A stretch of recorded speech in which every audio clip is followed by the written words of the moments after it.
Saudara-saudari Simon. Selamat malam semuanya. Malam ini kita akan membahas kebenaran dari Matius pasal 16. Pada waktu itu sekelompok murid bersama Tuhan melakukan mukjizat dengan 7 roti dan beberapa ikan.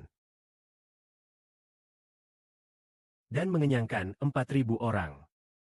Setelah itu, 1-2 hari kemudian, Yesus Kristus datang ke sebuah kota. Kota itu bernama Filipi. Itulah kota yang disebut dalam surat Paulus kepada jemaat di Filipi. Lalu, Yesus Kristus di dalam kota itu bertanya kepada murid-murid. Kata orang, siapakah anak manusia itu? Ada yang berkata, engkau adalah Yohanes Pembaptis yang telah bangkit.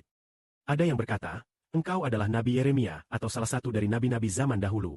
Tetapi Rasul Tuhan, Petrus, menjawab, engkau adalah Kristus, anak Allah yang hidup selama-lamanya.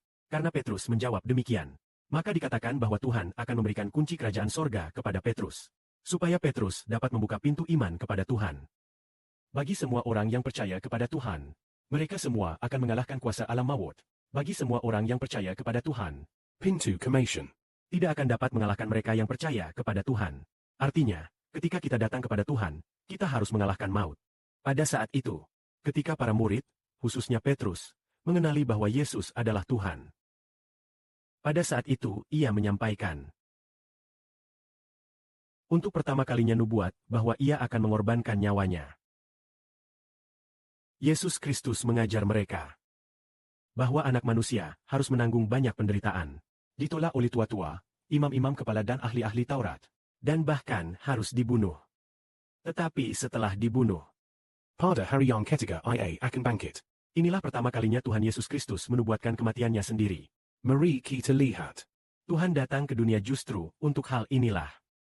Tuhan datang ke dunia untuk menebus dosa. Untuk menebus dan menyelamatkan umat pilihan Allah. Inilah tujuan Tuhan datang ke dunia. Pertama-tama supaya manusia mengenali bahwa Dia adalah Tuhan, yaitu Juru Selamat. Setelah ada sebagian orang, sekelompok kecil orang yang mengenalinya, barulah ia menubuatkan bahwa ia akan mengorbankan nyawanya. Hal ini terjadi ketika Petrus mengenali bahwa Yesus adalah Tuhan, Anak Allah Bapa. Tuhan untuk pertama kalinya menubuatkan bahwa ia akan dibunuh dan menyerahkan nyawanya. Lalu, mengapa ketika orang mengenali bahwa Yesus adalah Tuhan, baru saat itu dapat diberitahukan bahwa ia akan segera dibunuh? Itu karena Supaya murid-murid mengerti. bahwa anak Allah telah turun menjadi manusia. Untuk manusia dan untuk salib penebusan dosa. Inilah tujuan Tuhan datang ke dunia. Pada saat itu, Petrus berkata kepada Tuhan, Tuhan, kiranya Allah mengasihani engkau. hal itu sekali-kali tidak akan menimpa engkau. Lalu Tuhan berpaling dan menegur Petrus. Iblis, Enyahlah dari hadapanku, engkau batu sandungan bagiku. sebab engkau bukan memikirkan apa yang dari Allah, melainkan apa yang dari manusia. Dengan demikian, Yesus Kristus tahu bahwa ia akan disalibkan. Tetapi Petrus berpikir, karena ia mengasihi Tuhan, Maka ia berkata, Tuhan, kiranya Allah mengasihani engkau. hal ini tidak akan menimpa engkau. Petrus tidak mengerti bahwa ia datang ke dunia untuk menyerahkan nyawanya bagi manusia. Namun Tuhan tahu bahwa ia harus melaksanakan kehendak Allah. Sekarang mari kita lihat ketika Tuhan Kristus. Ketika Petrus berkata demikian, Tuhan dengan keras menegur Petrus, supaya Petrus mengerti bahwa ia datang ke dunia untuk menebus dosa manusia.